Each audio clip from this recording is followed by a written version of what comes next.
কাত করে পশুর বাম কাঁধে তাকে শোয়াতে হবে। এভাবে শোয়ালে জবে করতে সুবিধা হয় এবং তার পাগুলো কেবলার দিকে থাকবে।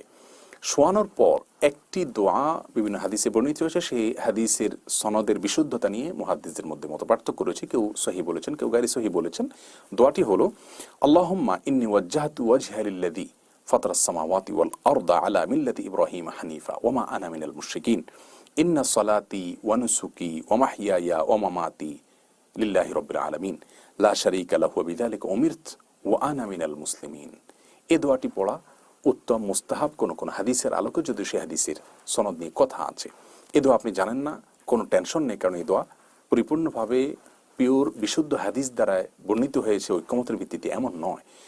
যে বিষয়টি আপনাকে খেয়াল করতে হবে সেটি হলো পশুকে শোয়ানোর পরে তার গলায় যখন ছুরি চালনা করবেন তার আগে আপনাকে বিসমিল্লাহি আল্লাহু আকবার বলতে হবে। এরপরে আল্লাহুম্মা মিনকা ওয়ালাক,